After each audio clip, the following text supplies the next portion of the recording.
इस सिगरेट की कहानी दरअसल तंबाकू से शुरू होती है। आज सिगरेट की हिस्ट्री एक ब्लैक स्टोरी है। एक ऐसी मशीन इंट्रोड्यूस करवाई जो कि एक दिन में हजारों सिगरेट बना सकती थी। और यही वो टाइम था कि जब सिगरेट महंगी अय्याशी से निकलकर एक सस्ती और आम चीज बन गई।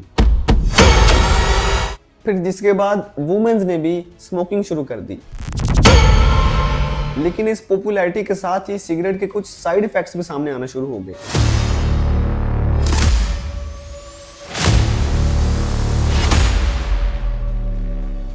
आज हम एक ऐसी चीज के बारे में बात करेंगे कि जिसने दुनिया भर में मौजूद करोड़ों लोगों को छुआ है। मैं बात कर रहा हूँ सिगरेट की। क्या आपने कभी ये सोचा कि ये छोटी सी चीज कहां से आई और इसका सफर कब और कैसे शुरू हुआ? सिगरेट का सफर आज से 500 साल पहले शुरू हुआ, लेकिन इस शक्ल में नहीं जिसे आज हम जानते हैं। इस सिगरेट की कहानी दरअसल तंबाकू से शुरू होती है। सबसे पहले तंबाकू का इस्तेमाल अमेरिका में हुआ। अमेरिका में कुछ रिलीजन्स तंबाकू को अपनी रसूमात और इलाज के लिए इस्तेमाल करते थे। वो तंबाकू को पाइप में भरकर पीते थे या इसे पीसकर सूंघते थे और कभी कभार इसे खाते भी थे, और ये उनके रिलीजन का एक अहम हिस्सा था। 15वीं सेंचुरी में जब क्रिस्टोफर कोलंबस अमेरिका पहुंचा तो उसने ये देखा कि कुछ अमेरिकन तंबाकू का इस्तेमाल कर रहे हैं। क्रिस्टोफर कोलंबस को पहले तो ये बहुत अजीब लगा, लेकिन बहुत जल्द वो इस तंबाकू से मुतासिर हो गया और फिर इस तंबाकू को अमेरिका से यूरोप लेकर आया। यूरोप में पहले तो इसे एक मेडिसिन समझा गया जिसे सर दर्द के लिए इस्तेमाल किया जाता था, और यूरोप में तंबाकू ने बहुत सारी शक्लें इख्तियार की। कुछ लोग तंबाकू को पाइप में भरकर पीते थे और कुछ लोग तंबाकू को सूंघा करते थे, और फिर बहुत जल्द ये तंबाकू शाही दरबारों और फिर आम लोगों में एक अयाशी के तौर पर जाना जाने लगा। लेकिन तंबाकू अभी भी डेली लाइफ में मंजरे आम पर नहीं आया था, और सिगरेट की हिस्ट्री में क्राइमियन वार एक टर्निंग पॉइंट था जो कि 1853 में हुई, जिसमें ब्रिटिश और फ्रेंच सोल्जर्स ने तुर्की के सोल्जर्स को तंबाकू कागज में लपेट कर पीते हुए देखा तो वो इससे मुतासिर हो गए, और फिर जंग से वापसी पर वो ये आदत अपने साथ यूरोप ले आए, और फिर इसके बाद सिगरेट की पॉपुलैरिटी तेज हो गई। लेकिन सिगरेट की पॉपुलैरिटी की रफ्तार और भी तेज हो गई जब 1885 को अमेरिका में जेम्स बुकैनन ड्यूक ने एक ऐसी मशीन इंट्रोड्यूस करवाई जो कि एक दिन में हजारों सिगरेट बना सकती थी। इससे पहले सिगरेट हाथ से बनाए जाते थे जो कि बहुत स्लो और महंगा काम था, और अब मशीन की वजह से सिगरेट की प्रोडक्शन बढ़ गई और सिगरेट सस्ते हो गए, जिससे हर कोई इसे खरीदने के काबिल हो गया।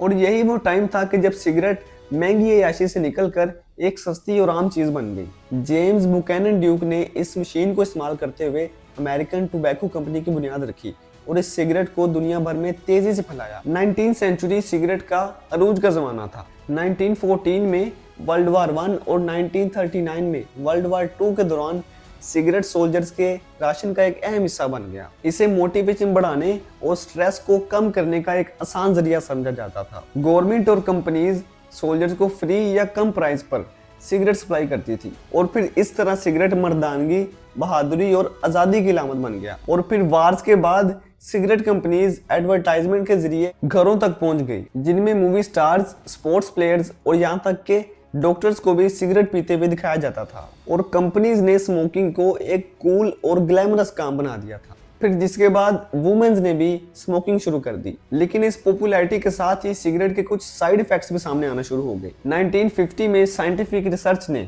स्मोकिंग को इंसानी सेहत का दुश्मन करार दिया। डॉक्टर्स ने भी कैंसर, दिल और फेफड़ों की बीमारियों की वजह स्मोकिंग को ही बताया। इसके बाद दुनिया भर में स्मोकिंग के खिलाफ आवाज उठाई गई और गवर्नमेंट ने सिगरेट पर टैक्स और पाबंदियां लगाना शुरू कर दी।